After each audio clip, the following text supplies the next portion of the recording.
Greetings and welcome to episode 4 of Ask Aphelia.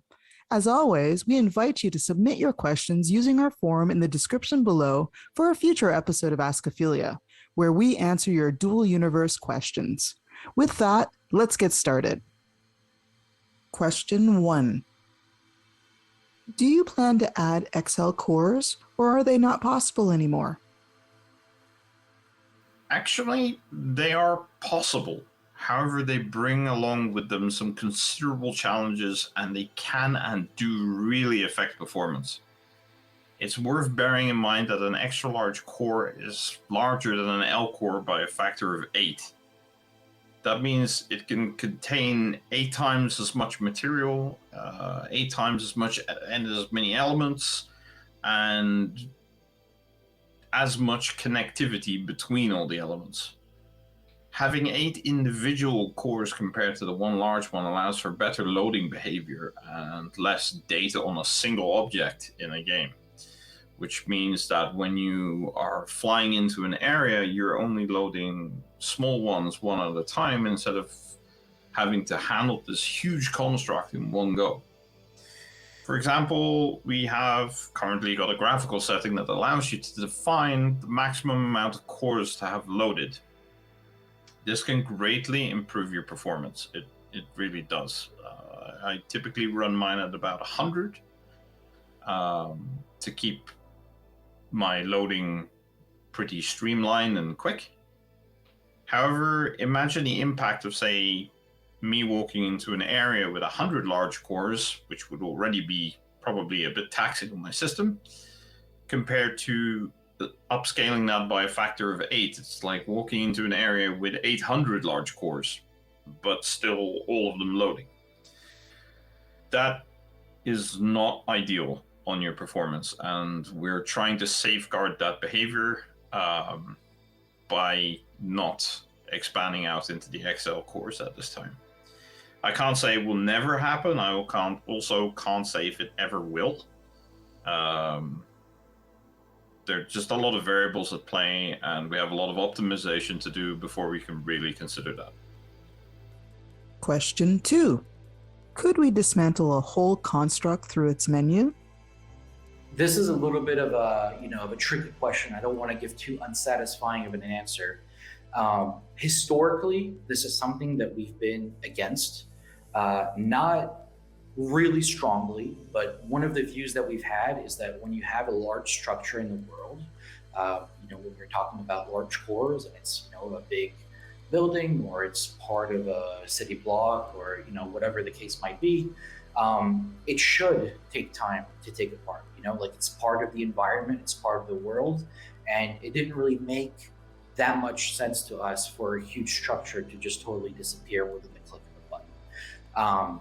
Having said that, we understand that, taking apart a large structure when you want to and when you need to, whether that's because you're moving or whether that's because you want to replace it or you want to rebuild it, there's honestly, there's a ton of reasons for why you might want to take down a large structure. We acknowledge that.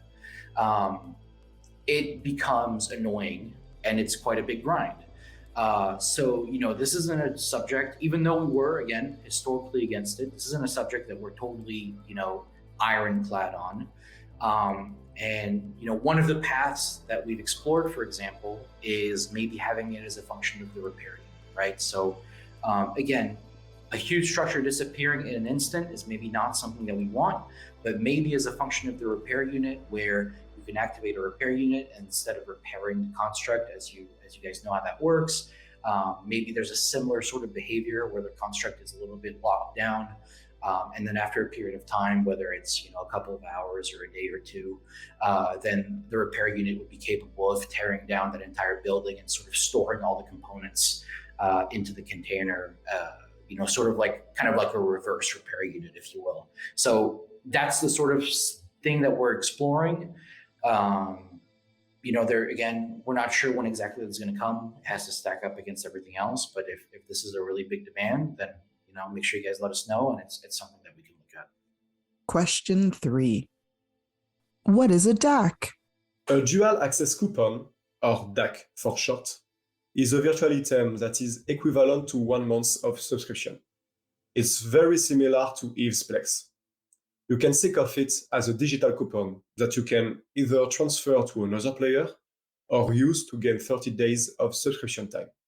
DACs were purchasable through our crowdfunding packages a few years ago, but they are still to this day a very important feature of Dual Universe, because basically they allow you to trade game time with other players in exchange for in-game resources, such as Quanta, for example.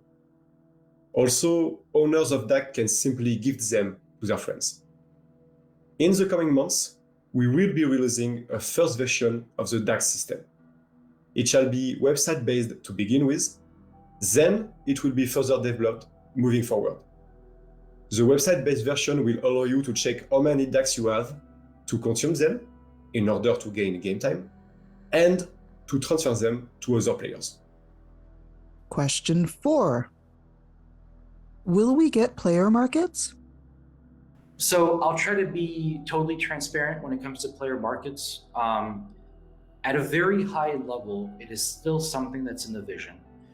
It's not something that we've entirely abandoned, and it's not like it's something that we don't care about at all. But right now, this is a subject that has taken a backseat. When we're talking about player market, to be clear, we are talking about something that would take us a lot of time. It's something that could potentially create a lot of issues and maybe even create some exploits that we'll surely have to deal with. You know, when we're talking about how storage is going to work in a player-owned market, that's a significant subject to look at. When we talk about how taxes and how adjusting taxes are going to work, that's also a pretty significant subject that we'll have to look at, right? So there's a lot of pitfalls and there's a lot of issues that we'll have to work through, and it's definitely going to be a very reasonable workload for us. And when we oppose that to what we think the result of this feature is going to be, so obviously there's some cool things about it, right? Sort of as a late game organizational goal, it's very cool that your organization could own a market, right? We could expect that it's something that you have to invest a lot of quanta and maybe some other things into to get rolling, right? So there is some upside, but in terms of creating content or fun or interest for most players that are going to be using markets normally, there isn't really a huge gain there for the majority of players. So when we oppose that workload to sort of the gain that we think we're going to get out of that, it's very difficult for us to place that above some other features that we're looking at that's going to impact a lot more players, maybe more positively, and create more interactions for players. So, as we keep sort of hammering away at some of these other things, and we keep grinding away at the list of things that we're trying to do and things that you guys want us to do as well, player markets is going to be something that's always sort of lurking there in the background, and it's going to creep back up in importance as we sort of hammer out some of these other subjects. But I wouldn't expect anything soon at all. Question 5. Can we get dispensers with more Lua? We have discussed internally about various solutions regarding a potential wallet API and Dispenser API.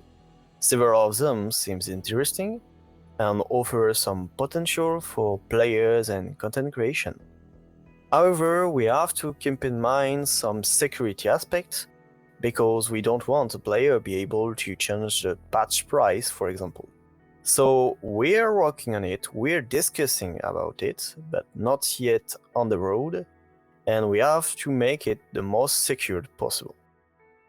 Question 6. Will we get an energy system? So the energy system is definitely an ongoing subject from us at the design team here. We have to scope out the exact size of the feature and decide exactly where we want to go with some of the parts of that feature, since we actually have a lot of ideas with different things that we could go. I think most people, when they think about energy, at least from my understanding when I read feedback, is they want energy on ships. But there's actually a lot of different places that we can take energy. And there's a lot of different ways that energy could impact your ship. So We just have to decide exactly which ideas we want to hone in on and sort of get that settled. So there's no promises on the timeline, but sort of as we close out our current group of subjects and as we finish out the current, big features that we're working on, energy could very well be in the next sort of batch of medium to large features that we decide to tackle. Question 7. When can we get XL wings and atmospheric engines? Yeah, so there's no issue from like a pure design perspective from adding the extra large engines, of which we have a space variation, but not the atmospheric variation. And then the wings and the ailerons is the same. I think it goes up to L, and we don't have the XL versions. So there's not really an issue there. I think it's just that it happens to be that when we made them, those 3D models weren't made. And at this point, it's just more of a question of time and priorities. So we just need to be able to, find the time from the artists and from the designers to get that done. And it's nothing that we don't want to do, and it's on the list of the assets that we want to make. And as soon as the assets are made, it's something that we can get done. But it's just not the highest thing on the priorities right now. And that wraps up this episode of Ask Aphelia. Thanks for joining us, and until next time.